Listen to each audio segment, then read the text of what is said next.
मित्रांनो, ठरलं तर मग या मालिकेच्या आजच्या भागामध्ये अर्जुन जज साहेबांना सांगतो, मिलॉर्ड, विलास मर्डर केस आणि हरीश मर्डर केस या दोन्हीही केसेसमध्ये महिपत शिखरेचं नाव आहे. याचा अर्थ काय होतो मिलॉर्ड? तेव्हा महिपत हा रागातच अर्जुनकडे पाहतो. पुढे अर्जुन आपलं स्टेटमेंट देत म्हणतो, इथे संशयाला जागा आहे की हरीशच्या खुनाशी महिपत शिखरे कनेक्टेड आहेत. त्यामुळे महिपत शिखरे यांच्या दोन्हीही खुनाशी संबंधित कसून चौकशी व्हावी असं स्टेटमेंट जेव्हा अर्जुन देतो तेव्हा सर्वजण अर्जुनकडे पाहतच राहतात. तर महिपतला धक्का बसतो. तर साक्षी, दामिनी आणि प्रिया हे सर्वजण खूपच घाबरतात. तर सायलीला खूपच आनंद होतो. असं म्हणून तो त्याचं स्टेटमेंट आता थांबवतो आणि I rest my case milord असं म्हणून तो जागेवर जाऊन बसतो. सायली अर्जुनकडे खूपच कौतुकाने पाहते आणि माझे अर्जुन सर, माझे डॅशिंग अर्जुन सर असं मनात म्हणत ती अजूनच त्याच्या प्रेमात पडते. कारण अर्जुनने आज असं कोर्टामध्ये स्टेटमेंट केलेलं असताना की महिपत हा एकदमच गप्प राहिलेला असतो आणि त्याच्या विरोधातचे सर्व पुरावे अर्जुनने कोर्टासमोर सुद्धा सादर केलेले असतात. ने केलेल्या स्टेटमेंटचा जज साहेब आता आढावा घेत असतात. तोपर्यंत इकडे दामिनी, महिपत, साक्षी आणि प्रिया सर्वच जण टेन्शनमध्ये असतात. तर जज साहेब सांगतात की आज सादर झालेले पुरावे आणि साक्षीदारांमुळे हे सिद्ध होत आहे की हरीश यांचा खून मधुकर पाटील यांनी केला नाही. मग जज साहेबांनी असं स्टेटमेंट दिल्यामुळे इकडे सर्वांनाच आनंद होतो. मधुभाऊ आणि अर्जुनला तर खूप म्हणजे खूपच आनंद झालेला असतो. दोघेही आता एकदम मोकळा श्वास घेतात. सायली, रविराज आणि चैतन्य सुद्धा खूपच खुश होतात. सायली लगेच देवाचे आभार मानते. त्यानंतर जज साहेब सांगतात, त्यामुळेच कोर्ट मधुकर पाटील यांची निर्दोष मुक्तता या केसमधून करत आहोत. तर मधुभाऊ आपल्या लेकीकडे आणि जावयाकडे पाहतात. तर आता कोर्टाचा निर्णय ऐकून साक्षी आणि दामिनी मात्र जरा घाबरतात. आणि त्यानंतर जज साहेब सांगतात, या खुनाच्या आरोपाखाली उमेश सुर्वे उर्फ पिंट्या याला ताब्यात घेतलं जावं. तेव्हा महिपतचाच तो माणूस असतो आणि त्याला आता ताब्यात घेतलं. दुसरा वकील उभा करून देखील अर्जुन समोर आपली डाळ शिजली नाही याचा पश्चाताप तर महिपतला होत असतो आणि त्याचबरोबर राग सुद्धा आलेला असतो. त्यानंतर जज साहेब तिसरं स्टेटमेंट देतात. ते म्हणजे आरोपी पिंट्या उर्फ उमेश सुर्वे हा महिपतच्या साईटवर का राहत होता, पोलिसांनी कसून चौकशी करावी. तेव्हा सायली आणि अर्जुन आता महिपत, दामिनी, साक्षीकडे पाहतच राहतात. तर महिपतच्या नजरेत सुद्धा तेवढाच राग अर्जुनविषयी दिसत असतो. आता कोर्टाचं कामकाज संपतं असं जज साहेब म्हणतात आणि तेथून जातात. आता खऱ्या अर्थाने अर्जुन एक पायरी तर जिंकलेला असतो. त्यामुळे रविराज, सायली खुश असतात. रविराज सायलीच्या पाठीवरून हात फिरवतो. प्रियाकडे पाहतो तर प्रिया ही चेहरा पाडूनच बसलेली असते. इकडे कल्पना पूर्णाजींकडे येते आणि म्हणते, पूर्णाई, तुमच्या मुलाला ना पोरखेळ बंद करायला सांगा, नाहीतर संतापाने माझं डोकं ना फुटून जाईल. प्रताप देखील तेवढ्यात तेथे येतो. तर पूर्णाजी विचारतात, काय ग, काय झालं काय कल्पना? मग कल्पना म्हणते, नेहमीचंच आहे हो त्यांचं, अगोदर सुद्धा चिडेन मी असं वागतात आणि मग राग काढण्याऐवजी ना तो आणखीन वाढवतात. तर प्रताप कल्पनाच्या बोलण्याकडे दुर्लक्ष करत असतो आणि फोनवरच म्हणत असतो, काय रे असं म्हणतोस का, बरं ठीक आहे हां असं म्हणून तो फोन ठेवतो. कल्पनाला म्हणतो, काय ग, मी राग वाढवतोय का तुझा? अगं तुझा राग जावा यासाठी मी आपला उठाबशा काढायला तयार होतो. बरं काढतो हा असं म्हणून तो चक्क पूर्णाजींसमोर कल्पनासाठी उठाबशा काढू लागतो. तेव्हा कल्पना म्हणते, ह्या ज्या उठाबशा आहे ना, जा त्या खोलीत जाऊन काढा बरं, तुम्ही उगीच माझ्या पाठीमागे येऊ नका असं रागातच म्हणत असते. तेव्हा प्रताप म्हणतो, बघ पूर्णाई, तूच बघ आता, इतर बायका काय तक्रार करतात तर नवरा मागे मागे फिरत नाही म्हणून, आणि ही तुझी सून नवरा मागे मागे करतोय तर चिडून बसलीये. आता पूर्णाई तूच सांग ना ग, मी करू काय? तेव्हा पूर्णाजी हात जोडतात आणि म्हणतात, हे बाबांनो, तुम्ही ना अजिबात मला तुमच्या भांडणामध्ये घेऊ नका. तेव्हा प्रताप विचारतो, हे काय, तू सुद्धा आता नांगी टाकलीस? तेव्हा प्रताप म्हणतो, पूर्णाई, तुला माहिती आहे ना ग, माझं माझ्या बायकोशिवाय पानसुद्धा हलत नाही. तेव्हा कल्पना रागातच विचारते, हो असं आहे का? मग प्रताप म्हणतो, हो असंच आहे, मला पेन शोधायचं असू देत किंवा आयुष्यातली कितीही मोठी अडचण असू देत, मला माझी बायकोसोबत लागते म्हणजे लागतेच. तेव्हा कल्पना म्हणते, हो ना, लागते. पूर्णाजी आता त्या दोघांच्या भांडणामध्ये पडत नाही म्हणून प्रताप म्हणतो, जाऊ दे तू सुद्धा, आता मलाच ना काहीतरी उपाय शोधायला हवा असं म्हणून तो सुद्धा आता तेथून जातो. आणि पुन्हा मागे येत पूर्णाजींजवळ उभा राहतो आणि म्हणतो, पूर्णाई, मी असं एका पायावर कल्पनासाठी तपश्चर्या करू का, असं म्हणून तो एक पाय वर घेतो आणि हात वर घेऊन तपश्चर्या करू लागतो. पण प्रतापला आता ते जमतच नाही. पूर्णाजी म्हणतात, अरे पडशील पडशील. त्यानंतर तो विचारतो, मग काय करू पूर्णाई, मी 7 समुद्र पार करून जाऊ का. तेव्हा पूर्णाजी म्हणतात, नको, मी निर्जळी उपवास करू का, असं पुन्हा तो विचारतो. मग पूर्णाजी हसतात आणि म्हणतात, अरे भूक तरी सहन होते का तुला, नाही ना. मग तो विचारतो, करू काय, हे परमेश्वरा, आता मला काहीतरी वर दे रे आणि माझ्या बायकोच्या चेहऱ्यावर हसू येऊ देत. आता प्रतापचा हा सगळा ड्रामा पाहून कल्पना मात्र हसत असते. मग कल्पना अगदी खळखळून हसते. ते पाहून प्रताप म्हणतो, पावला देव, पावला मला. तेव्हा आता पूर्णाजी या प्रतापचे कानच पकडतात आणि म्हणतात, अरे असं बायकोच्या मागे मागे जाण्यापेक्षा ती चिडणार नाही याची काळजी जास्त घेतली तर काय होईल, आणि त्याच्यासाठी मी तुला ना एक मंत्र देते, तो जरा ऐक. तेव्हा प्रताप म्हणतो, अगं आई, कान मंत्र तर मागतोय ना मी. तेव्हा पूर्णाजी आता म्हणतात, बायको काहीही म्हणाली ना तरीही तिला म्हणायचं, बाई तुझंच बरोबर आहे. मग आता प्रताप हात जोडून म्हणतो, ए बाई माझंच चुकलं. पूर्णाजी म्हणतात, मला नाही रे मूर्खा, तिला. मग प्रताप तिच्यासमोर हात जोडत, कल्पना, असं म्हणून तिच्याजवळ तो बसतो आणि कल्पना तुझंच बरोबर आहे, आय एम सॉरी, असं म्हणतो आणि लहान मुलासारखा हट्ट करतो की आता तरी राग सोड. मग कल्पना म्हणते, उभे राहा बरं अगोदर, काय उगीच लहान मुलासारखं करायचं, असं म्हणून ती पूर्णाजींकडे जाते आणि म्हणते, तुम्ही सुद्धा काय हो यांना सामील झालात, असं म्हणून ती तेथे बसते आणि आता तर मी तुमच्याशी अजिबात बोलणार नाही, असं म्हणत रुसूनच सोफ्यावर बसते. तेव्हा पूर्णाजीन प्रतापला खूपच हसू येतं. पूर्णाजी म्हणतात, अगं बाई माझं सोनूलं ते, असं म्हणून त्या कल्पनाला जवळ घेतात. त्यावेळी आता कल्पनाच्या चेहऱ्यावरील ते हसू पाहून प्रतापला खूप म्हणजे खूप आनंद होतो. तो मनातच म्हणतो, कल्पना तू अशीच हसत राहा, पूर्वी सायलीबरोबर गप्पा मारताना तू जशी हसायचीस, जसा आनंद तुझ्या चेहऱ्यावर असायचा तोच आनंद मला पुन्हा तुझ्या चेहऱ्यावर बघायचा आहे. त्यानंतर रात्री आता सर्वजण बसलेले असतात. तेव्हा आता विमल सर्वांसाठी कॉफी देते. मग आता पूर्णाजी आणि प्रताप, अश्विन व प्रिया तेथे गप्पा मारत बसलेले असतात. तेव्हा आता पूर्णाजी म्हणतात, चला, अरे बाबा हे दुसरं खून प्रकरणही मिटलं म्हणायचं. मग प्रताप म्हणतो, हो मिटणारच होतं, आपल्या अर्जुनचं हे यश आहे पूर्णाई. तेव्हा पूर्णाजी म्हणतात, हो ना, माझा नातू आहेच तसा हुशार, असं म्हणून सर्वजण गप्पा मारत असतात, अर्जुनचं कौतुक करत असतात. तर अश्विन लगेचच प्रियाला म्हणतो, पण तन्वी तू ठीक आहेस ना गं, मग कोर्टामध्ये तुला स्ट्रेस किंवा त्रास नाही झाला ना, असं काळजीनेच तो प्रियाला विचारतो. आता प्रियाचं काय मध्येच, असं पूर्णाजींना वाटत असतं, म्हणून त्या आश्चर्याने त्या दोघांकडे पाहतात. तर कल्पना विचारते, अरे प्रियाचं काय मध्येच आता, उलट तिचे वडील आता एका केसमधून निर्दोष सुटलेले आहेत आणि त्याचा तिला आनंदच होणार ना, हो की नाही ग तन्वी.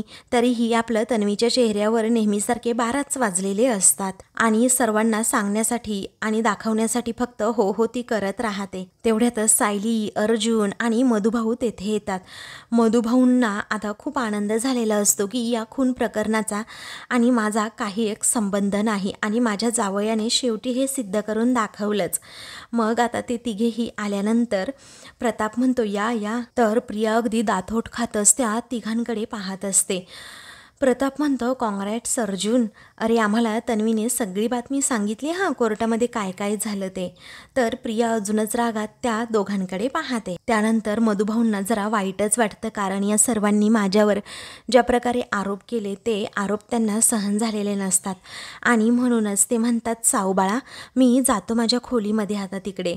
त्यावेळी आता सायली हो म्हणते, पण अर्जुन अडवतो आणि म्हणतो, थांबा ना मधुभाऊ, इथे सर्वजण कॉफी घेत आहेत ना, या सर्वांसोबतच तुम्ही चहा घ्या थोडासा. मधुभाऊंनाच आता नको वाटतं, त्यामुळे ते स्पष्टपणे नकार देत म्हणतात की मी माझा तिकडे रूममध्येच घेतो.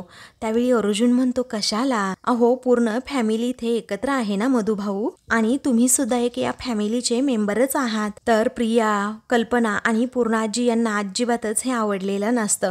त्यांच्या चेहऱ्यावरती नाराजी स्पष्टपणे दिसत असते. तेव्हा प्रताप स्वतः उठतो आणि म्हणतो, मधुभाऊ बसा हो. त्यावेळी मधुभाऊ म्हणतात, नको प्रतापराव, अहो जाऊ द्यावं मला.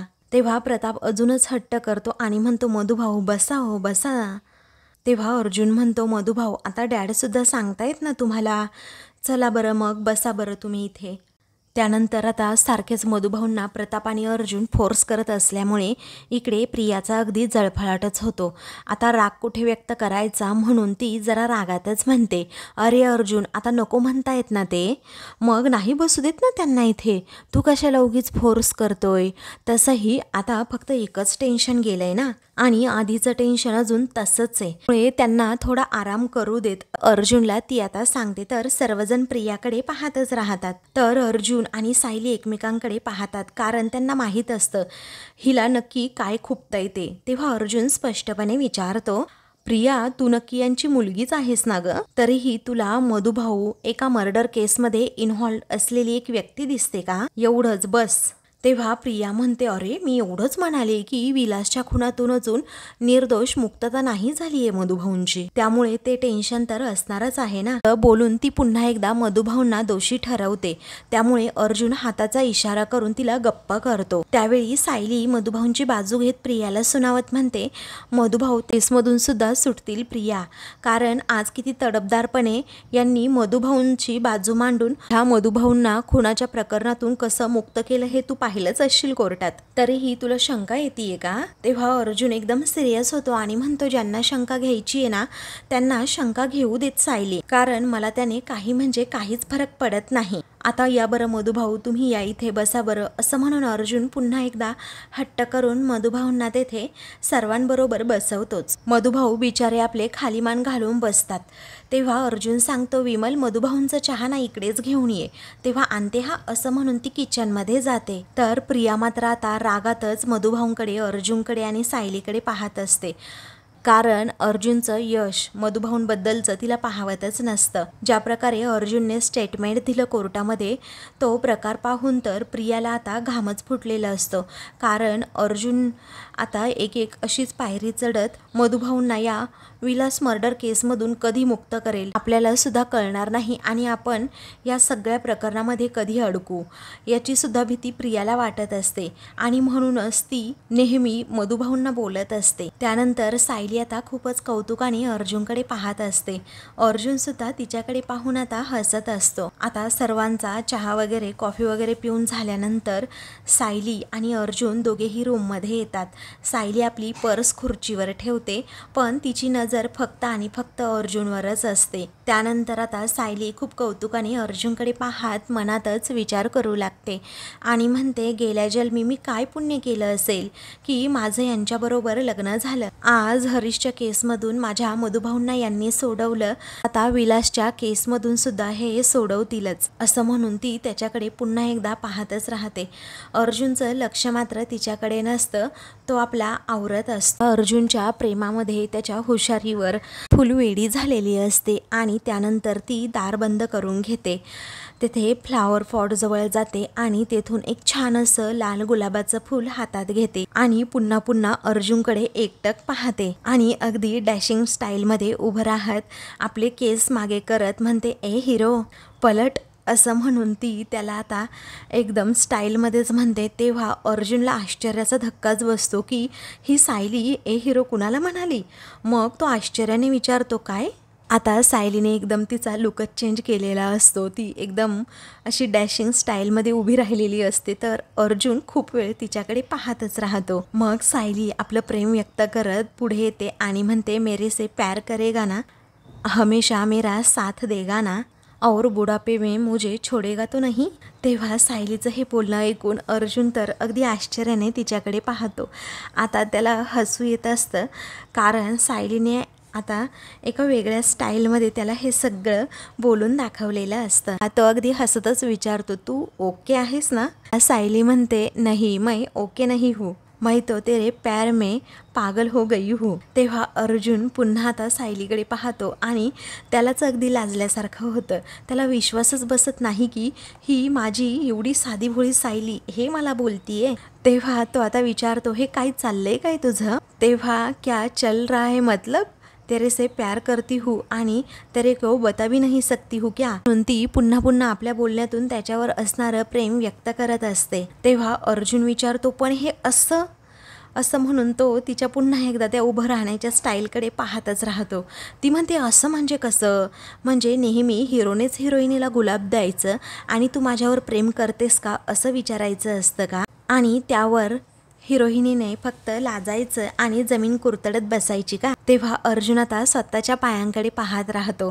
त्यानंतर सायली म्हणते, इसलिए आज मैं तेरे से पूछ रही हूँ. एका डॅशिंग नवऱ्याची डॅशिंग बायको त्याला विचारतीये. असं म्हणून ती पुन्हा पुन्हा त्याच्याकडे पाहतच राहते. तर अर्जुन आता तिच्याकडे पाहून हसत असतो. सायली अर्जुनच्या प्रेमामध्ये अगदी फुलवेडी झालेली असते आणि त्याच्यावरून ती नजरच हटवत नसते. तर अर्जुनलाच आता मध्ये मध्ये लाजल्यासारखं होतं, कारण 2 वर्षांच्या काळामध्ये सायलीला पहिल्यांदाच असं डॅशिंग त्याने पाहिलेलं असतं आणि ते सुद्धा असं खुलेआम त्याला प्रपोज करताना, आपल्यावरचं प्रेम व्यक्त करताना. तेव्हा ती आता अर्जुन समोर अगदी गुडघ्यावर बसते आणि ते फूल पुढे करत म्हणते, अर्जुन सुभेदार, मैं तो तेरी दीवानी हूँ, ए फूल सिर्फ तुम्हारे लिए है. असं म्हणून आपल्या प्रेमाचा स्वीकार करायला ती सांगते. आज सायलीने पहिल्यांदाच अगदी खुलेआम अर्जुन समोर आपलं प्रेम व्यक्त करून दाखवलेलं असतं. मग आता तो खूप कौतुकाने आणि प्रेमाने सायलीकडे पाहतो, कारण सायलीचं वेगळंच रूप त्याला इथे दिसलेलं असतं. त्यानंतर ती पुन्हा एकदा म्हणते, मेरा प्यार मेरी मोहब्बत ए फूल है. तेव्हा अर्जुन फक्त हसत असतो आणि म्हणतो, I am really very sorry, पण मला असं लाजता येत नाही हा, आणि पायाने सुद्धा जमीन कुरतडायची नाहीये. तेव्हा सायली आता अगदी प्रेमानेच म्हणते, तू बाकी सोड, सिर्फ मेरी सुन. ती म्हणते, दिवा घेऊन शोधलं असतं ना, असं म्हणून ती हसते आणि पूर्ण इंटरनेट जरी चाळून काढलं असताना तरीही तुमच्यासारखा नवरा मला आयुष्यात कधीही मिळाला नसता. असं म्हणून ती अर्जुनवरचं प्रेम व्यक्त करत त्याचं कौतुकही करते. हुशार, कर्तबगार आणि माझ्यावर इतकं प्रेम करणारा आणि कोर्ट गाजवणारा, सर्वांना आपलंसं करणारा, असं म्हणून ती त्याच्या कामावर अगदी फिदा असते आणि त्याच्या स्वभावावर सुद्धा. त्याचबरोबर तो ज्या प्रकारे माझी काळजी करतोय, प्रेम करतोय, हे सगळं सायलीने 2 वर्षांमध्ये अनुभवलेलं असतं आणि त्यामुळेच हे मनाशी ठरवलेलं असतं की आज काहीही करून ह्या मनातील भावना ह्या सांगणार म्हणजे सांगणारच. त्यानंतर सायली आता म्हणते, मेरी सास अटक गई थी शादी से पहले, तो फिर प्रपोज क्या करती, आणि म्हणूनच आज मी तुम्हाला प्रपोज करतीये. ती आता त्याच्याकडे पाहतच राहते आणि त्याला विचारते, ॲडव्होकेट अर्जुन सुभेदार हमेशा मेरा रहेगा ना, पूर्ण आयुष्यभर माझ्यावर प्रेम करणार ना, असे अनेक प्रश्न ती आता विचारते. तेव्हा अर्जुनला विश्वासच बसत नाही की माझी सायली हे सगळं काही अगदी माझ्यासाठी करतीये. तेव्हा तो खूपच कौतुकाने तिच्याकडे पाहतो आणि त्याला आता खूप आनंद झालेला असतो की कधी नव्हे ते सायलीने तिच्या मनातील प्रेम व्यक्त करून दाखवलंच. त्यानंतर ती खूपच इमोशनल होते आणि त्याला विचारते, माझा हात आयुष्यभर म्हणजे मी मरेपर्यंत असा पकडून ठेवणार ना, आणि शेवटच्या श्वासापर्यंत तू माझ्यासोबत राहणार ना. तेव्हा सायलीच्या प्रेमात वेडा झालेला, त्याचबरोबर तिने ज्या पद्धतीने प्रपोज केलंय ती पद्धत पाहून आता सायलीवर फिदा झालेला अर्जुनसुद्धा तिच्यासमोर आता गुडघे टेकून बसतो आणि हसतच तिला उत्तर देतो, यस यस यस. तेव्हा सायली गालातच हसते, तिला तिच्या प्रश्नाचं उत्तर मिळालेलं असतं. त्यामुळे ती म्हणते की आता हे गुलाब स्वीकारा बरं, आणि मला माहिती आहे हां तुम्हाला सायलीची ॲलर्जी आहे, परंतु या सायलीला तुम्ही कायम जवळ ठेवा. मग आता अर्जुन तिला तसं प्रॉमिस करतो आणि गुलाबाचं तिने दिलेलं फूल हातात घेत म्हणतो, या सायलीला मी नेहमी जवळच ठेवेन, पण ही सायली माझ्यापासून कधी दूर जाणार नाही ना. मग सायलीसुद्धा लाडातच येऊन म्हणते नाही. तेव्हा ते दोघेही एकमेकांकडे पाहतच राहतात, एकमेकांवरून नजरसुद्धा हटवत नाही, अगदी रोमॅन्टिक झालेले असतात. वातावरणसुद्धा तेथे अगदी शांत असतं, त्यामुळे या दोघांना सुद्धा चांगली स्पेस मिळालेली असते आणि ते दोघेही अगदी प्रेमाच्या रंगात बुडून गेलेले असतात आणि दोघांनीही आता ते गुलाबाचं फूल हातात घेतलेलं असतं. दोघेही एकमेकांकडे पाहत राहतात, एकमेकांवर असणारं प्रेम व्यक्त करत एकमेकांच्या अगदी जवळ येतात. तेव्हा ते दोघेही एकमेकांना अगदी घट्ट मिठी मारतात आणि त्या लाल गुलाबाच्या फुलाकडे पाहतच राहतात. आज अर्जुनने कोर्टामध्ये जे काही स्टेटमेंट केलेलं असतं, त्याच त्याचबरोबर जे पुरावे शोधून ज्या प्रकारे पिंट्याला जेलमध्ये टाकलेलं असतं आणि मधुभाऊंची अगदी निर्दोष मुक्तता करून महिपतचाच डाव कसा महिपतवर फिरवलेला असतो आणि त्याची मर्डर केसमध्ये सुद्धा अगदी कसून चौकशी करण्यात यावी असं जे स्टेटमेंट त्याने कोर्टाला दिलेलं असतं ते आता त्यांनी ॲक्सेप्टसुद्धा केलेलं असतं. त्यामुळे आता सायलीला खूपच आनंद झालेला असतो. म्हणूनच अर्जुनच्या या हुशारीवर ती अगदी फिदा झालेली असते. कारण अर्जुन एक एक स्टेप जो पुढे जात असतो ते सायलीला खूप आवडत असतं. त्याचं यश तिला दिसत असतं आणि म्हणूनच त्याच क्षणी तिने ठरवलेलं असतं की अर्जुनला काहीही करून आपल्या मनातील भावना आज सांगायच्याच. तेव्हा तिने या सगळ्या भावना आपल्या अर्जुनसमोर व्यक्त केलेल्या असतात आणि एकमेकांना प्रॉमिस देत त्या दोघांच्या प्रेमाला अजूनच रंग चढलेला असतो. ते दोघेही आता एकमेकांच्या मिठीत असतात आणि एकमेकांकडे पाहतच राहतात. आता अर्जुनसुद्धा खुश असतो कारण सायलीने तिच्या मनातील प्रेम अगदी खुलेआमपणे अर्जुनसमोर व्यक्त करून दाखवलेलं असतं. तर आता मित्रांनो, पुढील भागामध्ये महिपतला भेटायला आता प्रिया घरी आलेली असते. तेव्हा महिपत जरा चिडलेलाच असतो. त्यांच्यात काहीतरी वादावादी होते. तेव्हा तो म्हणतो की हे बघ, तुला उडवायला मला शब्दांची नाही तर बंदुकीची गरज आहे आणि एका क्षणात मी तुला उडवू शकतो. तेव्हा मग तेच काम आता आपल्याला करायचं आहे असं प्रिया रागातच म्हणते. तेव्हा महिपत विचारतो म्हणजे नक्की काय करायचं आहे. साक्षीसुद्धा विचारते करायचं आहे काय. तेव्हा ती म्हणते तीच गोळी ना आता दुसऱ्या कोण्यातरी व्यक्तीवर चालवायची आहे ज्यामुळे अर्जुन पूर्णपणे डिस्टर्ब होऊन जाईल. तेव्हा अर्जुनची आई किंवा अर्जुनच्या आजीला उडवायचं आहे का गोळीने असं साक्षी विचारते. तेव्हा प्रिया म्हणते त्यापेक्षाही अर्जुनच्या जवळ अजून एक व्यक्ती आहे, ती म्हणजे अर्जुनची बायको सायली. मग सायलीला आता बंदुकीने उडवण्याचा ते प्लॅन करतात. त्यानंतर आता प्रिया घराच्या बाहेर उभी असते. अर्जुन घरी येतो आणि म्हणतो सकाळपासनं सायली सापडत नाही आहे डॅड, मी सायलीला शोधायला चाललो. तेव्हा घरातील सर्वजण खूपच घाबरतात. पूर्ण आजी विचारतात अरे अर्जुन, पण कुठे गेली आहे तुझी बायको. तेव्हा अर्जुन म्हणतो तेच तर कळत नाहीये ना पूर्ण आजी, सकाळपासनं काही कॉन्टॅक्ट झालेला नाहीये माझा तिच्याशी. ती माझे फोन घेत नाहीये, मेसेजेसचा रिप्लाय करत नाही आणि आता तर तिचा फोनसुद्धा स्विच ऑफ येतोय. असं जेव्हा तो आता सांगतो तेव्हा मात्र सगळ्यांनाच धक्का बसतो. सगळेजण सायलीच्या काळजीमुळे अगदी कासावीस झालेले असतात आणि घाबरतात. तर प्रिया मात्र बाहेर उभी राहून हसत असते आणि सगळ्यांची रिॲक्शन पाहत असते. तर आता मित्रांनो, अशाच मालिकेंची पुढील भाग पाहण्यासाठी चॅनलला सबस्क्राईब करा.